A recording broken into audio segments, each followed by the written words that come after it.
গভীর রাত, ঘুমন্ত গ্রামের নীরবতা ভেঙে ভেসে আসে মসজিদের মাইকের আওয়াজ। সতর্ক থাকুন, কেউ যেন সীমান্ত অতিক্রম না করে। মুহূর্তেই গ্রাম জুড়ে ছড়িয়ে পড়ে আতঙ্ক। ব্রাহ্মণবাড়িয়ার সীমান্ত ঘেঁষা গ্রামগুলো যেন হঠাৎই রূপ নেয় এক সতর্ক জনপদে। পশিনের খবরে রাতেই বদলে যায় ব্রাহ্মণবাড়িয়ার সিঙ্গারবিল ইউনিয়নের চিত্র। আসলে আমরা তো রাত্রে 3টার দিকে এখানে ঘটনা ঘটছে, ওই সময় সবাই সজাগ ছিলাম না, অনেকেই একটু পাশের গ্রাম যারা তারা শুনতে পারেনি। সকাল থেকে ঘুম থেকে ওঠার পরে যখন সোশ্যাল মিডিয়ায় ঢুকলাম তখন দেখলাম যে বর্ডারে আক্রমণ চলতেছে, বর্ডারে ইন্ডিয়ার বর্ডারে, আমাদের বাংলাদেশের বর্ডারে ইন্ডিয়া এবং বাংলাদেশের বিজিবির সমস্যা, গ্রামবাসী সবাই চলে আসে। ভারতের ত্রিপুরা রাজ্যের আগরতলা বিমানবন্দরের পাশে গেটের কাছে হঠাৎই জড়ো হয় প্রায় 150 জন ভারতীয় নাগরিক। গোয়েন্দা তথ্য অনুযায়ী তারা হয়তো সীমান্ত পেরিয়ে বাংলাদেশে ঢোকার চেষ্টা করতে পারে। সেই খবর পেয়ে বিজিবি সঙ্গে সঙ্গে টহল বাড়িয়ে দেয় 3 গুণ। রাতভর পাহারা বসে সীমান্তে। এলাকাবাসীরা জানান, বিজিবির টহল দেখে গ্রামবাসীদের মধ্যে চাপা উত্তেজনা ছড়িয়ে পড়ে। প্রত্যেক মসজিদ থেকে মাইকিং করে সবাইকে সতর্ক থাকতে বলা হয়। শোনার পরে আর আমরা থাকতে পারি নাই, দ্রুত আমরা বর্ডারে চলে আসছি, কারণ আমাদের দেশের 1 ইঞ্চি মাটি আমরা ছাড় দেবো না ইনশাল্লাহ, এবং আমাদের গ্রামের মানুষের কেউ ছাড় দেয়নি, প্রত্যেকেই বর্ডারে ছিল।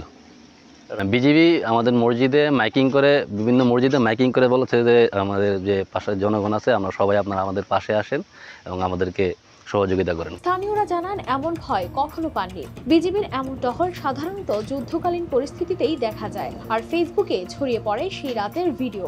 মাইকিং, বিজিবির টহল সব মিলে আতঙ্ক আরো বাড়তে থাকে।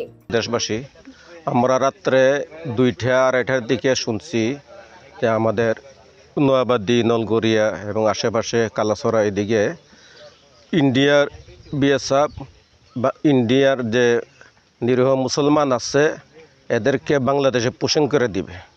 এই জন্য আমাদের বাংলাদেশের যে বিজিবি আছে তারা খুব সতর্কতার সহিত বর্ডারের মধ্যে আছে, এবং সাথে সাথে উত্তর এলাকার প্রত্যেকটি মসজিদের মধ্যে তারা এলান করছে।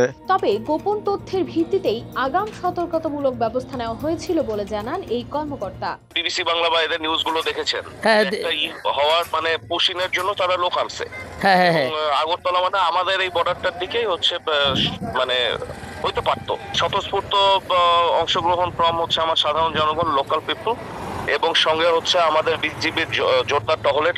এরকম অঘটন ঘটেনি, কোনো কিছু হয়নি। সবচেয়ে বড় কথা, স্বতঃস্ফূর্ত অংশগ্রহণ সাধারণ জনগণের। এক রাতেই যেন ঘুম হারিয়ে ফেলে একাধিক পরিবার। কাঁটাতারের ওপার থেকে কখন কি ঘটে, এই অজানা ভয়ে তাদের রাত কেটে যায় চুপচাপ চোখ খোলা রেখেই। News desk, RTV।